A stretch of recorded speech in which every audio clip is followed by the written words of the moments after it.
133টি দেশের প্রতিযোগীকে পেছনে ফেলে বিশ্বমঞ্চে বাংলাদেশের পতাকা উড়িয়েছেন পটুয়াখালীর হাফেজ নূর উদ্দিন জাকারিয়া। পবিত্র কোরআন প্রতিযোগিতায় বিশ্ব চ্যাম্পিয়ন হওয়া এই কৃতি হাফেজকে সংবর্ধনা জানিয়েছেন চরমোনাই পীর। ইন্নাল্লাযীনা আমানু ওয়া আমিলুস সালিহাতি ইয়াহদিহিম রাব্বুহুম বিঈমানিহিম تجري من تحتهم الأنهار في جنات النعيم.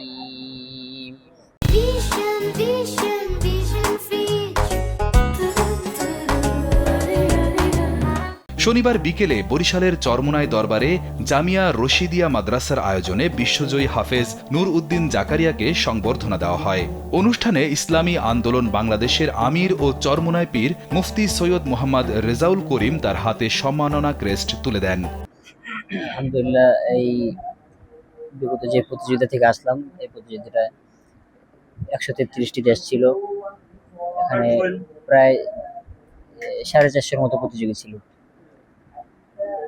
এখানে ফার্স্ট হইতে তো অনেকেরই কষ্ট করতে হয়েছে। একজনের কষ্ট দিয়ে তো, একজনের শ্রম দিয়ে তো এগুলো হয় না। বাবা মা থেকে উস্তাদ, নিজেরও তো কষ্ট করতে হয়েছে। ছাত্র ভাইদের দোয়া, দেশবাসীর দোয়া, সকলের দোয়া এই রেজাল্ট সম্ভব হয়েছে। বাউফল উপজেলার বাসিন্দা নূর উদ্দিন জাকারিয়া সৌদি আরবের মক্কায় অনুষ্ঠিত 46তম কিং আব্দুল আজিজ আন্তর্জাতিক কুরআন প্রতিযোগিতায় চতুর্থ বিভাগে প্রথম স্থান অর্জন করেন।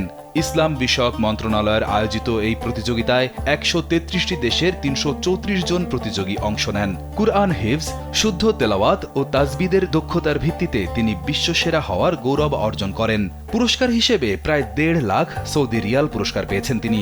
বিশ্বজয় করার পিছনে একজন ছাত্র, একজন উস্তাদ একটা প্রতিষ্ঠানে পড়ে বড় হয় না। একটা ছাত্র বিশ্বজয় করার পিছনে শত শত উস্তাদদের মেহনত থাকে এবং 2, 4, 5, 10টা প্রতিষ্ঠানের মেহনত থাকে।